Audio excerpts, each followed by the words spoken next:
Okay, તો આપણે બધા જે રીતે જાણીએ છીએ કે છેલ્લા લેક્ચર્સની અંદર આપણે કંજક્શન્સ વિશેની માહિતી મેળવી હતી અને એ કંજક્શન્સ કેવા પ્રકારના હોય, એનું ફંક્શન શું થાય એની માહિતી મેળવી હતી. આજે આપણે બીજો એક 3 માર્ક્સનો ટોપિક્સ 3 માર્ક્સનો જે ટોપિક્સ આપણને પૂછાય છે એ ટોપિક્સની ચર્ચા કરીશું, જેનું નામ છે WH ક્વેશ્ચન્સ. આપણે બધાને ખબર છે કે ધોરણ 9 ની અંદર પણ આ ક્વેશ્ચન્સ WH ક્વેશ્ચન જે છે આપણને પૂછાઈ ગયેલા છે અને એ WH ક્વેશ્ચન્સ કેવી રીતે પૂછાતા હોય છે અને કેવી રીતે સોલ્વ કરવા એની માહિતી પણ આપણે મેળવેલી છે. પણ ફરી એકવાર ધોરણ 10 ની અંદર આ ટોપિક એટલો જ અગત્યનો છે. ઘણીવાર એવું થતું હોય છે કે બિલકુલ ઇઝીએસ્ટ ટોપિક હોવા છતાં પણ આપણે એ 3 માર્ક્સ જે છે એ ગેઇન કરવામાં ચૂક કરી જઈએ છીએ. અને એનું કારણ ખાસ એટલું જ હોય કે ઘણી વખત આપણને આવડે છે એવો કોન્ફિડન્સ હોય તો વાત બરાબર છે, પણ ઘણી વખત આપણને વધારે સારું આવડે છે એવું આપણને ઓવર કોન્ફિડન્સ થઈ જતો હોય, એટલે આપણે એ ટોપિકની પ્રેક્ટિસ અને રિવિઝન જે છે એ કરતા નથી અને એના કારણે નાનકડી ભૂલ થવાના કારણે આપણા 3 માર્ક્સની અંદરથી એકાદ 2 માર્ક્સ જે છે કટ ઓફ થઈ જતા હોય છે અને આપણું ધ્યાન ચૂક થઈ જાય છે. તો એ ના થાય એટલા માટે આપણે એની પ્રેક્ટિસ અને રિવિઝન ખાસ જરૂરી છે. તો 3 માર્ક્સ માટે WH ક્વેશ્ચન્સ જે આપણને પૂછાય છે, તો ક્વેશ્ચન જે છે ને એ 2 પ્રકારના હોય છે. સૌથી પહેલા તો આજે આની આપણે ઇન્ટ્રોડક્શન લઈશું, WH ક્વેશ્ચન શું છે, કેવી રીતે એનો ઉપયોગ થાય છે, બરાબર. એના પછી એની પ્રેક્ટિસ જે છે એ તમારે કરવાની રહેશે, બરાબર. તો WH ક્વેશ્ચન્સમાં જોવા જઈએ તો કોઈ પણ ક્વેશ્ચન્સના 2 પ્રકાર હોય. એમાં સૌથી પહેલો છે non WH questions. Non WH questions કેવા હોય છે ભાઈ? તો જેની અંદર જેનો ઉત્તર યસ અને નોમાં આવતો હોય, જેનો ઉત્તર યસ અથવા તો નોમાં આવતો હોય એવા શોર્ટ ક્વેશ્ચન જેને આપણે કહી શકીએ તો એ નોન WH કહેવાય છે.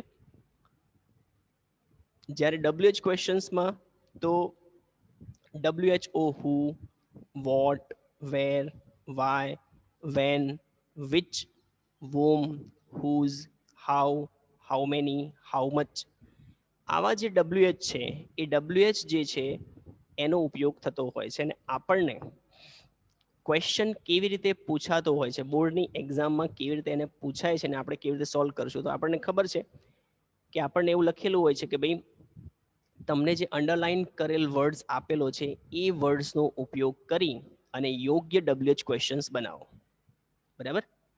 તો એ અંડરલાઇન કરેલ વર્ડ્સ એઝ અ આન્સર હોય છે. જ્યારે તમે એને WH ક્વેશ્ચન્સ પૂછો, આ ખાસ યાદ રાખજો, કારણ કે ઘણા બધા સ્ટુડન્ટ્સ આ બાબતનું ધ્યાન રાખતા નથી અને તેઓ ભૂલ કરી બેસતા હોય છે. તો શું ભૂલ કરે છે? WH ક્વેશ્ચન બનાવે તો છે, પણ જે અંડરલાઇન કરેલો વર્ડ્સ હોય છે એ વર્ડ્સ એમને નીકાળી દેવાનો હોય છે. તો એ નીકાળતા નથી, કારણ કે જ્યારે તમને અંડરલાઇન કરીને વર્ડ્સ આપેલો હોય તો એ વર્ડ્સ તમારે શું કરવો પડે? એ વર્ડ્સને તમારે નીકાળી દેવો પડે અને WH ક્વેશ્ચન્સનો ઉપયોગ કરવો પડે. તો આટલું ધ્યાન ખાસ રાખવાનું કે જ્યારે તમે WH ક્વેશ્ચન્સ બનાવો ત્યારે તમારે એને રિમૂવ કરવાનો હોય છે. તો ચાલો સૌથી પહેલા આપણે WHO, who એટલે કે કોણ, WH ક્વેશ્ચન જે છે એનો ઉપયોગ શીખીએ. તો શું ફંક્શન છે એનું? તો WHO, who કોણ, જ્યારે આપણે કોણ એમ પ્રશ્ન પૂછીએ છીએ ત્યારે આપણને ખબર પડે કે ભાઈ વાક્યની અંદર જે ક્રિયાનો કરનાર એટલે કે કર્તા જે છે એ કર્તા વિશે માહિતી આપણે મેળવીએ છીએ. એટલે કોઈ પણ વ્યક્તિ અથવા વ્યક્તિઓની ઓળખ મેળવવા માટે વપરાય છે. તો WH નો ઉપયોગ આવો થાય. એક્ઝામ્પલ છે કે ભાઈ આરવ ઇઝ એન એન્જિનિયર. તો અહીંયા સેન્ટેન્સ આપણે લખેલું છે આરવ ઇઝ એન એન્જિનિયર. તો અહીંયા એન્જિનિયર કોણ છે? તો કે આરવ છે. એટલા માટે આરવને રિમૂવ કરીશું અને એની જગ્યાએ આપણે લખીશું હુ ઇઝ એન એન્જિનિયર. તો આ રીતે એ WH ક્વેશ્ચન્સ એનું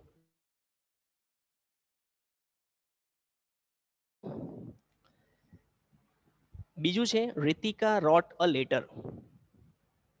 રિતિકા એ લેટર લખ્યો. તો એમાં સેન્ટેન્સ આપણે એવું બની શકે કે હુ રોટ અ લેટર. એટલે આમ તો જોવા જઈએ તો WH ક્વેશ્ચન્સ તમારે બનાવવા હોય એમાં પણ હુ બનાવવાનું હોય ત્યારે એ બિલકુલ સીધું અને સરળ છે કે હુ જ્યારે તમારે યુઝ કરવાનું હોય છે ત્યારે તમારા સેન્ટેન્સની અંદર આવતો જે કર્તા હશે, અહીંયા તમે જોઈ શકો છો આ જે કર્તા તમને દેખાઈ રહ્યો છે, રિતિકા અહીંયા છે, બરાબર. એ જ રીતે અહીંયા આરવ છે. તો એ કર્તા નીચે તમારે અંડરલાઈન કરેલી હશે તો એ તમે સમજી શકો કે ભાઈ હા આમાં WHO હુનો ઉપયોગ આપણે કરવાનો છે, બરાબર. તો એ રીતે આપણે સમજી શકીએ છીએ. હવે સ્ટ્રક્ચર્સ તમે ધ્યાન રાખજો કારણ કે મેઇન વસ્તુ જે છે ને એ આની સેન્ટેન્સ પેટર્ન જ હોય છે. આમાં કોઈ બીજી સવિશેષ વસ્તુ હોતી નથી. આપણને WH નો મિનિંગ ખબર જ છે કે વુનો મિનિંગ શું થાય, વોટનો મિનિંગ શું થાય, વેરનો, વાયનો, વેનનો. પણ જે મુખ્ય વિષય વસ્તુ આપણે ધ્યાનમાં રાખવાની છે એ છે આના pattern. Examinations I mean to say that ક્વેશ્ચન્સની જે પેટર્ન છે એ પેટર્ન જે છે એ તમારે ધ્યાન રાખવી પડે. અને એ છે WHO હુ પ્લસ વર્બ અને એક્સેટ્રા વર્ડ. હવે વર્બની જગ્યાએ શું છે તો બંને પ્રકારના વર્બ આવે. કાં તો ઓક્ઝિલરી પણ હોય કાં તો મૂળ ક્રિયાપદ પણ હોય. દાખલા તરીકે મેં બંને એક્ઝામ્પલ લખ્યા છે. ઇઝ વાળું પણ છે એટલે આરવ ઇઝ એન એન્જિનિયર સહાયક ક્રિયાપદ છે. અને હુ રોટ એટલે કે રિતિકા રોટ એટલે રોટ જે છે એ મૂળ ક્રિયાપદ છે, ભૂતકાળનું રૂપ મૂકેલું છે. તો આ રીતે એક્શન વર્બ પણ હોઈ શકે છે. ચલો બીજું WH આપણે શીખવાનું છે એ છે વોટ. વોટનો મિનિંગ થાય છે શું. અને જ્યારે પણ આપણે વોટથી પ્રશ્ન પૂછીએ એટલે આપણને શું મળે, કર્મ મળતું હોય છે. આપણે આવું એક્ટિવ પેસિવમાં પણ જોઈ શક્યા છે. એટલે જ્યારે પણ કોઈ પણ વ્યક્તિ, વસ્તુ, પ્રાણી કે પક્ષીની માહિતી મેળવવાની હોય, વુમાં વ્યક્તિની માહિતી મળતી હતી, અહીંયા વસ્તુની, પ્રાણીની, પક્ષીની એટલે કે કર્મની માહિતી એટલે કે ક્રિયા કોના ઉપર થઈ રહી છે એ આપણને દર્શાવે છે, શું થઈ રહ્યું છે એવું દર્શાવે છે. તો એનું એક્ઝામ્પલ હું અહીંયા લઉં છું. પહેલામાં આરવ લીધું એ જ એક્ઝામ્પલ લઉં છું ને એમાં આપણે વોટનો ઉપયોગ કેવી રીતે કરી શકીએ છીએ. તો Aarav is an engineer. Aarav engineer છે. તો આરવ શું છે આપણે એવો પ્રશ્ન પૂછીએ તો વોટ ઇઝ આરવ. સેન્ટેન્સ આવું બનશે, બરાબર ને. શું બનશે? What is Aarav. બીજું સેન્ટેન્સ આપણે લઈએ, Ritika is watering the plant. જો અહીંયા વોટરિંગ ધ પ્લાન્ટ નીચે અંડરલાઈન મેં કરી જ રાખી છે જેથી કરીને તમને એ સમજાઈ જાય કે ભાઈ ક્વેશ્ચન્સ અમને એક્ઝામમાં આ રીતે પૂછાય છે. તો એનો અહીંયા જે જવાબ બનશે એ આ રીતે બનશે, વોટ ઇઝ રિતિકા ડુઈંગ. હવે જો અહીંયા વોટરિંગ ધ પ્લાન્ટ એમાં જે એક્શન વર્બ હતું એ વોટર હતું એટલે પાણી પીવડાવવું, બરાબર, છોડવાને પાણી પીવડાવવું. જ્યારે એ શું કરી રહી છે એવો પ્રશ્ન પૂછાય છે ત્યારે વોટરિંગ ધ પ્લાન્ટ્સ આખી જે વર્ડિંગ છે એના નીચે અંડરલાઈન છે. એટલે વોટ ઇઝ રિતિકા એકલું લખો તો એ ચાલે નહીં. એટલે તમારે ત્યાં જે આપણા હેલ્પિંગ વર્બ હોય છે ડુ અને ડઝ એનો ઉપયોગ કરે, શું કરી રહી છે, બરાબર. એ રીતે પ્રશ્ન તમારે પૂછવો પડે. ચલો ત્રીજું સેન્ટેન્સ એમાં છે the girl sang a song. બરાબર, ગર્લ સિંગ અ સોંગ. તો આ સેન્ટેન્સ કોણ બનાવશે? આયુષીબેન. ચલો બોલો દિયાબેન.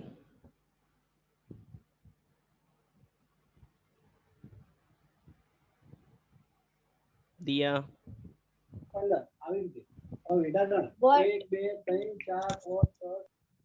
હા બોલો.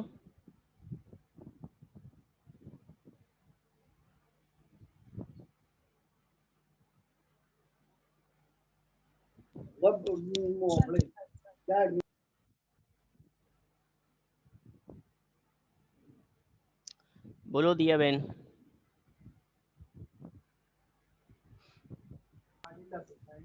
What did the girl sing? બરાબર છે. વોટ ડીડ ધ ગર્લ સિંગ એટલે કે છોકરીએ શું ગાયું. તો આ રીતે એ જે સ્ટ્રક્ચર જે છે એ બનતી હોય છે, બરાબર. હવે વોટ પછી તો વોટની સ્ટ્રક્ચર્સ તમે શું કરી શકો તો આ રીતે થાય. તો સ્ટ્રક્ચર છે વોટ પ્લસ સહાયક ક્રિયાપદ પ્લસ કર્તા અને પાછું ક્રિયાપદ. અહીંયા સહાયક ક્રિયાપદ અને મૂળ ક્રિયાપદ મેં બંને અલગ અલગ લીધું છે.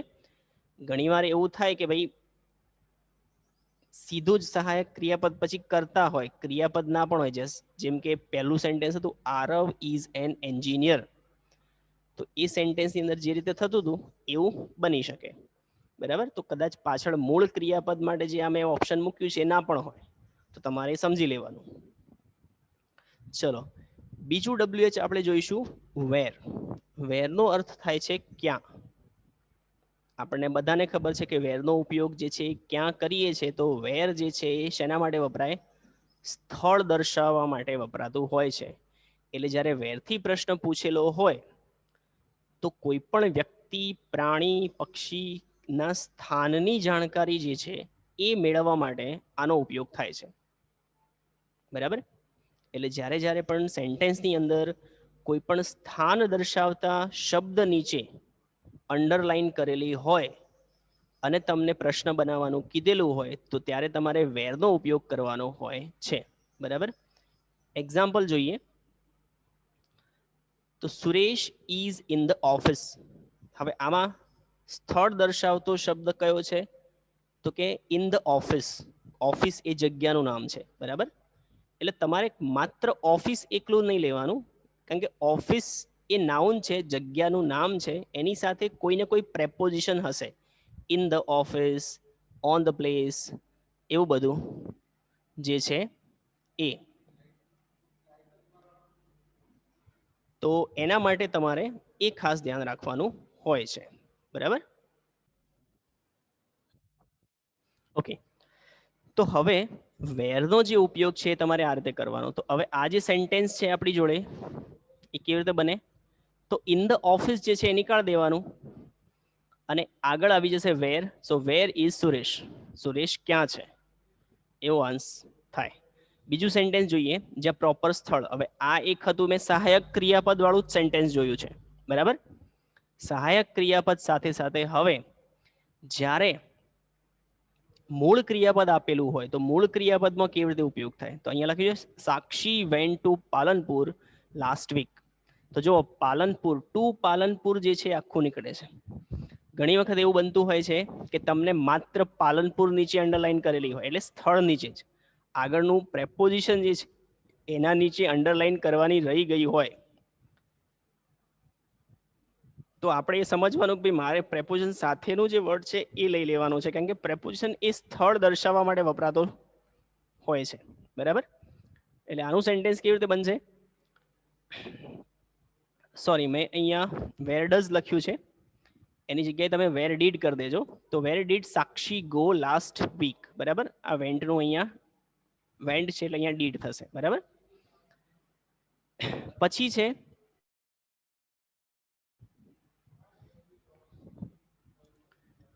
તો વેનનો ઉપયોગ કેવી રીતે થાય, તો વેન જે છે એ હંમેશા સમય દર્શાવતું હોય છે. એટલે કોઈ પણ કાર્ય અથવા ક્રિયાનો જો સમય જાણવા માટે તેનો ઉપયોગ થાય છે એ આપણે સમજી લઈએ. તો એનું સેન્ટેન્સ છે જો she came to my home at 8 PM, બરાબર. તો આ સેન્ટેન્સ જે છે એ સેન્ટેન્સને મારે વેનથી પ્રશ્નાર્થ બનાવવું છે. કોણ બનાવશે,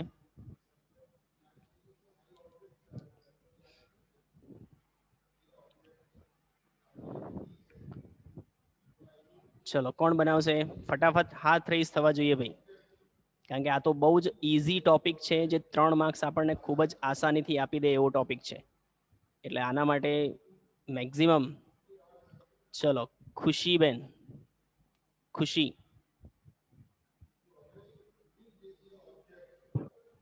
હા બોલો. When did બરાબર, she come to my home? Very good. So sentence આવું Question બનશે mark. When did she come to my home, બરાબર. તો આ રીતે સેન્ટેન્સ આપણે બનાવી શકીએ છીએ.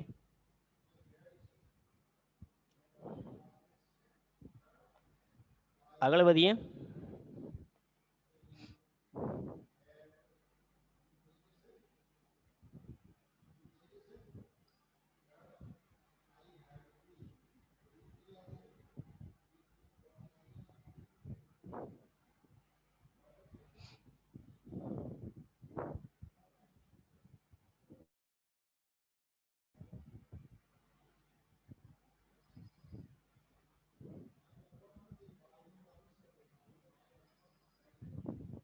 ચલો તો આ રીતે આપણે વેરની માહિતી મેળવી, બરાબર.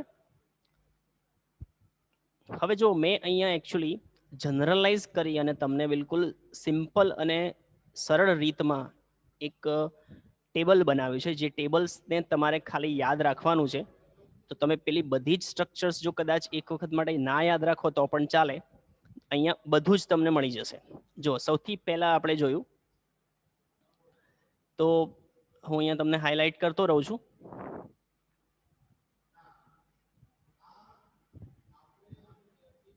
ઓકે, WH ક્વેશ્ચનમાં સૌથી પહેલા છે હુ.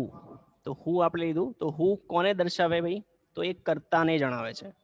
એટલે સેન્ટેન્સ બન્યું હુ ઇઝ ધેટ બોય, એનું એક્ઝામ્પલ થયું. પછી આપણે વોટ જોયું હતું કે વોટ, તો વોટ શું દર્શાવે? તો કર્મ અથવા વસ્તુની જાણકારી આપે છે. So what are you doing, તું શું કરી રહ્યો છે. પછી છે વેર, વેર એ સ્થળની માહિતી આપે છે, હમણાં જ આપણે જોયું. તો વેર ડઝ હી પ્લે, એવું બને. પછી છે વેન, તો વેન જે છે એ સમયની માહિતી આપે છે. તો સમય માટે શું વપરાય? તો વેન ડીડ હી કમ. પછી જુઓ નેક્સ્ટ છે વિચ. આ વિચ જ્યારે તમને પૂછાતું હોય છે ત્યારે તમારે યાદ રાખવાનું કે વિચ જે છે પસંદગી પૂછવા માટે વપરાય છે. તમે જ્યારે વિચથી પ્રશ્ન પૂછતા હોય ત્યારે વિચ શું દર્શાવે ભાઈ? પસંદગી પૂછવા માટે વપરાય છે. સો આપણે લખીએ વિચ ઇઝ યોર હાઉસ, તારું ઘર કયું છે. એટલે આ કયો, કઈ એવા અર્થમાં વપરાતું હોય છે, બરાબર. પછી વાય, તો વાયનો ઉપયોગ જે છે એ કારણ જાણવા માટે થાય છે, બરાબર. વાયનો ઉપયોગ જે છે એ કારણ જાણવા માટે થતો હોય છે. તો કારણ જે છે એ આપણને દર્શાવતું હોય એવો અર્થ સમજાવે. સો વાય ઇઝ બેબી ક્રાઇંગ, બાળક શા માટે રડી રહ્યું છે. બાળક શા માટે રડી રહ્યું છે, તો એવા અર્થમાં વપરાય છે. પછી છે હાઉ. હાઉનો ઉપયોગ જે છે એ ક્રિયા કેવી રીતે થાય છે, ક્રિયા કેવી રીતે થાય છે એ દર્શાવવા માટે હાઉનો ઉપયોગ થતો હોય છે.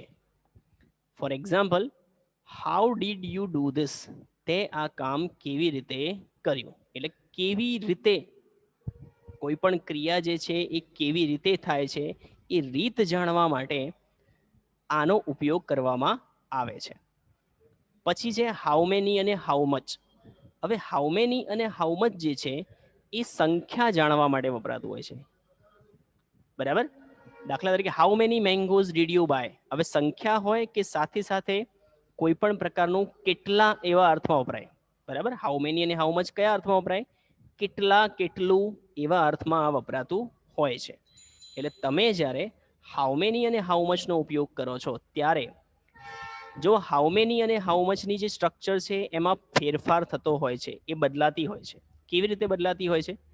તો હાઉ મેની અથવા હાઉ મચ જ્યારે તમે મૂકો છો ત્યારે એની સાથે તમારે જે વસ્તુનું નામ હોય, જે પણ વસ્તુ, અથવા તો તમારા સેન્ટેન્સની અંદર તમને શું આપેલું છે?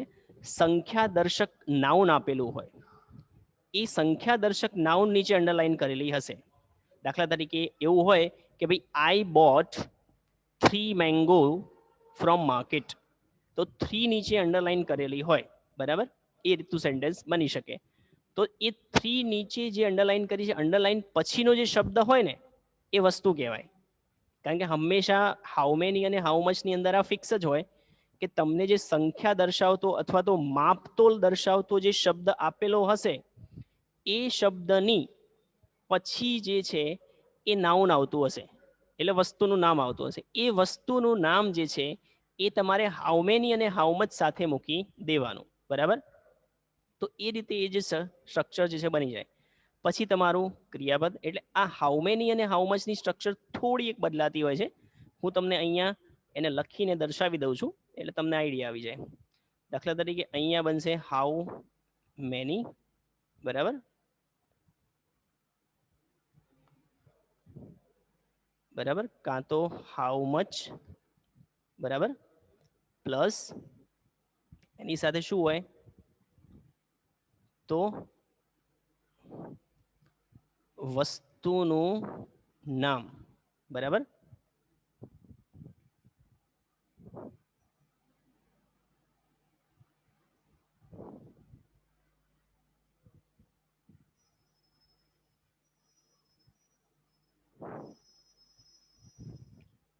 હા બોલો ટ્વિંકલ બેન, શું હતું?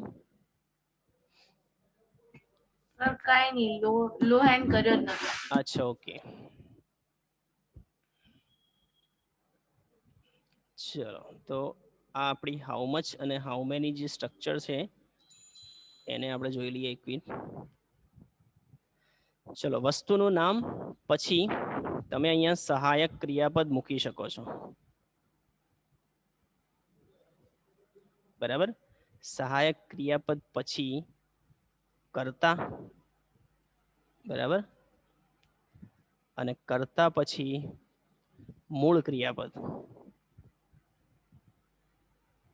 શું આવે? મૂળ ક્રિયાપદ અને પાછળ પ્રશ્નાર્થ. તો આ જે સ્ટ્રક્ચર તમે જોઈ રહ્યા છો એ સ્ટ્રક્ચર જે છે એ તમને હાઉ મેની અને હાઉ મચની બનાવી શકાય છે. બરાબર. તો આ રીતની જે વસ્તુ છે એ વસ્તુનું નામ લખી દેવાનું, સહાયક ક્રિયાપદ લખી દેવાનું, અને એના પછી જે વસ્તુ છે એ તમે મેન્શન એમાં કરી શકો છો. આ એક સિમ્પલ સ્ટ્રક્ચર થશે. બરાબર. અને જ્યારે પણ તમે વિડીયો જોશો તો વિડીયોમાં પણ મળશે, અને હું જે મટીરિયલ તમને પીડીએફ કરીને શેર કરું છું એમાં પણ આ બધું તમને મળી જ રહેશે. બરાબર છે. તો આ રીતની જે સ્ટ્રક્ચર છે એ WH સ્ટ્રક્ચર્સ થાય. હવે આપણે જે WH જોયા એ WHની અંદર આમ તો જો છે ને કે બધા જ WHની સ્ટ્રક્ચર જે છે ને બિલકુલ સર્વસામાન્ય જ હોય છે, એમાં કંઈ ઝાઝો ફરક હોતો નથી. બરાબર. ફોર્મેશન ઓફ WH જોઈએ તો બધાની સર્વસામાન્ય જે ફોર્મેશન છે એ ફોર્મેશન આ છે. તમે જોઈ લો, બધાની કોમન એકદમ, કોઈ જ ફરક ના પડે બધામાં. સૌથી પહેલા જુઓ, તમારે શું લખવાનું કે ભાઈ WH વર્ડ્સ લખી દેવાનું. WH વર્ડ્સ આવી જાય પછી ઓક્ઝિલરી વર્બ, એટલે કે જેને સહાયક ક્રિયાપદ આપણે કહી શકીએ છીએ.